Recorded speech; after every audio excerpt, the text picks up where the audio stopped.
Hello दोस्तों, आप सभी लोगों का बहुत बहुत स्वागत है उत्तर पाठशाला में।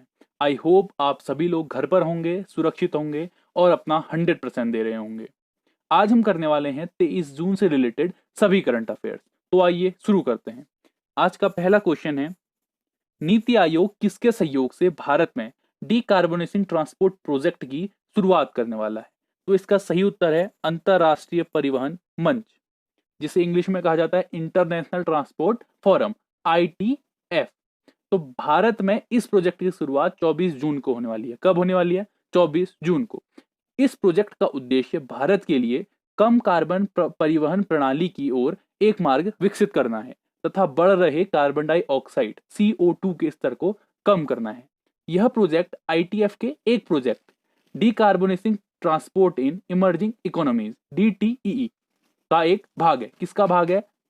डीकार्बोनेसिंग transport in emerging economies DTEE। DTEE यह प्रोजेक्ट विश्व भर के अलग अलग क्षेत्रों में चला रहा है। भारत ITF का सदस्य सन 2008 से है। कब से है? सन 2008 से है। अब ये किसने किया है? नीति आयोग ने किया। तो नीति आयोग को सरकार का थिंक टैंक कहा जाता है। इसे योजना आयोग के स्थान पर 1 जनवरी 2015 को बनाया गया था। कब बनाया गया था? 1 जनवरी 2015 को। अब नीति आयोग का अध्यक्ष कौन है? नीति आयोग का अध्यक्ष भारत का प्रधानमंत्री होता है। कौन होता है? भारत का प्रधानमंत्री। तो अभी भारत के प्रधानमंत्री कौन है? श्री नरेंद्र मोदी। कौन है? नरेंद्र मोदी। तो नीति आयोग के अध्यक्ष कौन है? नरेंद्र मोदी। और इसका हेडक्वार्टर कहां है? नई दिल्ली में। नेक्स्ट क्वेश्चन है, मानव संसाधन विकास मंत्रालय ने किसके माध्यम से ऑनलाइन योगा क्विज कंपटीशन कराने का फैसला किया है?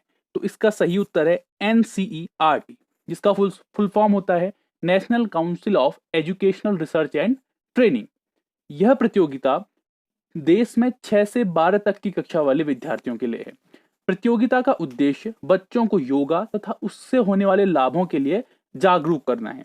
NCERT 2016 से योगा ओलंपियाड का आयोजन करती है, परंतु इस वर्ष कोरोना महामारी के कारण योगा ओलंपियाड नहीं हो सकता था, जिस कारण ऑनलाइन योगा क्विज कराने का फैसला लिया गया। अब यह फैसला किसने लिया है? मानव संसाधन विकास मंत्रालय ने।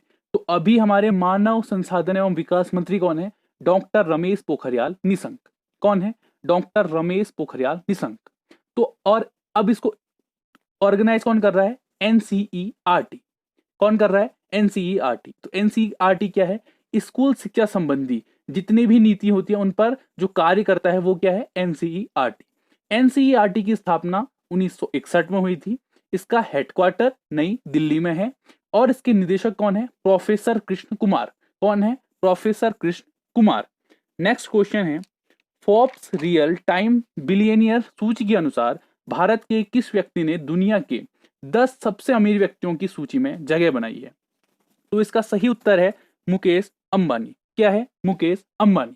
तो जो भारत में रिलायंस इंडस्ट्रीज है उसके चेयरमैन मुकेश अंबानी ने 64.6 बिलियन डॉलर, अगर रुपए में बोलें तो 4.9 लाख करोड़ रुपए की संपत्ति के साथ 9वें स्थान पर आ गए हैं। कौन से स्थान में आए हैं? 9वें स्थान पर आ गए हैं। इस सूची में पहले स्थान पर 158.9 बिलियन डॉलर के साथ अमेजन के संस्थापक जेफ बेजोस हैं। दूसरे स्थान पर 109.4 बिलियन डॉलर के साथ बिल गेट्स हैं तथा अंतिम स्थान पर गूगल के सह संस्थापक लैरी पेज हैं। कौन है? Larry page. उनके पास 64.5 बिलियन डॉलर की संपत्ति है। कितनी है? 64.5 बिलियन डॉलर।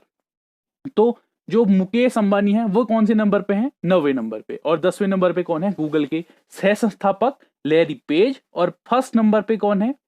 अमेजन के संस्थापक जेफ बेजोस।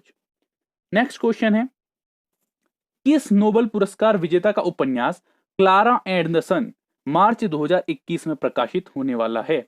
इसका सही उत्तर है काजुओ इशिगुरो।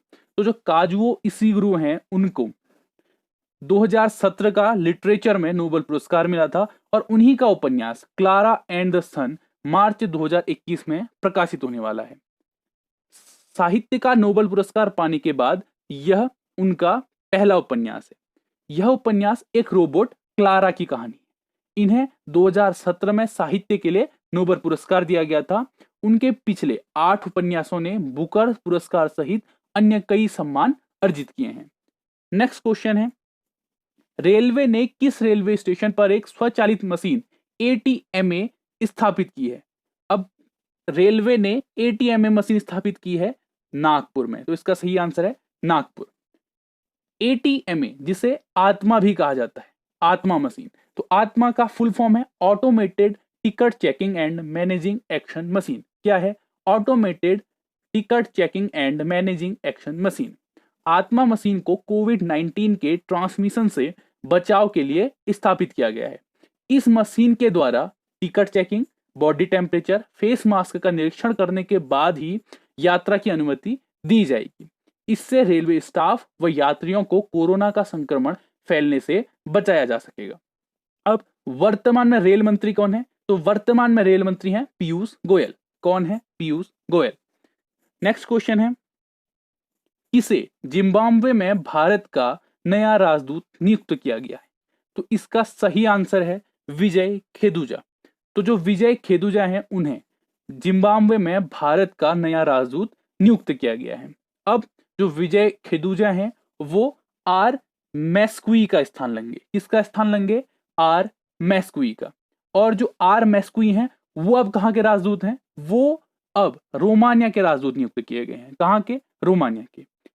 अब ये राजदूत को नियुक्त कौन करता है? भारत के राजदूत को विदेश मंत्रालय, जो भारत का विदेश मंत्रालय है, उसके द्वारा नियुक्त किया जाता है। और वर्तमान में विदेश मंत्री कौन है? वर्तमान में विदेश मंत्री हैं एस जयशंकर। कौन है? एस जयशंकर। अब विजय खेदुजा को जिम्बाब्वे का राजदूत नियुक्त किया गया है। तो ये है वर्ल्ड मैप और ये है अफ्रीका महाद्वीप। अफ्रीका महाद्वीप में ये रहा जिम्बाब्वे, ये रहा जिम्बाब्वे। अब जिम्बाब्वे की कैपिटल क्या है? हरारे। क्या है? हरारे। और वहां की करेंसी क्या है? US dollar. और वहां के राष्ट्रपति कौन है? एमरसन मनागावा। कौन है? एमरसन मनागावा। नेक्स्ट क्वेश्चन है, विश्व सिकल सेल दिवस कब मनाया जाता है? तो इसका सही आंसर है 19 जून को। कब मनाया जाता है? 19 जून को। तो 19 जून को विश्व सिकल सेल दिवस मनाया जाता है। अब ये क्यों मनाया जाता है? विश्व सिकल सेल दिवस मनाने का उद्देश्य राष्ट्रीय और अंतर्राष्ट्रीय स्तर पर सिकल सेल विकारों के बारे में जागरूकता बढ़ाना है। संयुक्त राष्ट्र महासभा ने 22 दिसंबर 2008 को सिकल सेल रोग को सार्वजनिक स्वास्थ्य समस्या के रूप में मान्यता देने वाला एक संकल्प अपनाया था। कब अपनाया था? 22 दिसंबर 2008। तो हम कह सकते हैं कि जो सिकल सेल दिवस मनाने की घोषणा की गई थी संयुक्त राष्ट्र महासभा द्वारा, कब की गई थी? 22 दिसंबर 2008 को की गई थी। अब सिकल सेल है क्या? अब जो सिकल सेल विकार बीमारियों का एक समूह है जो लाल रक्त कोशिकाओं को प्रभावित करता है। तो जो हमारी रेड ब्लड सेल्स होती हैं उन्हें क्या करता है? प्रभावित करता है। तो इसका सही आंसर क्या है? 19 जून। अब इसे किसने घोषित किया था? संयुक्त राष्ट्र महासभा ने। तो डिस्कस करते हैं यूनाइटेड नेशंस। यूनाइटेड नेशन की स्थापना कब हुई थी? 24 अक्टूबर 1945। इसका हेडक्वार्टर कहाँ है? New York, USA। इसके महासचिव कौन है? Antonio Guterres.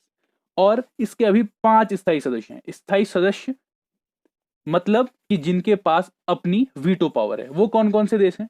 चीन, फ्रांस, रूस, यूनाइटेड किंगडम और संयुक्त राज्य अमेरिका। हमारी कल की वीडियो का क्वेश्चन था, हाल ही में रज पर्व भारत के किस राज्य में मनाया गया है? इसका सही उत्तर है ओडिशा। सभी दोस्तों ने इसका सही उत्तर दिया था। तो जो रज पर्व है वो भारत के किस राज्य में मनाया जाता है? ओडिशा में। हर पेपर में पर्वों को लेके एक ना एक क्वेश्चन जरूर पूछा जाता है। तो ये क्या है? रज पर्व कहाँ मनाया जाता है? ओडिशा में। हमारी आज की वीडियो का क्वेश्चन है, किस राज्य सरकार ने ओला इमरजेंसी सेवा का अनावरण किया है? तो जो ओला इमरजेंसी सेवा है उसका अनावरण किस राज्य सरकार ने किया है आपको बताना है। आपको अपना उत्तर हमारे कमेंट बॉक्स में कमेंट करना है। आई होप आपको ये वीडियो अच्छी लगी होगी। अगर आपको ये वीडियो अच्छी लगी तो वीडियो को लाइक करें, शेयर करें, और अगर आप हमारे YouTube चैनल पर नए हैं तो हमारे चैनल उत्तर पाठशाला को सब्सक्राइब करें। Thank you. Till next video.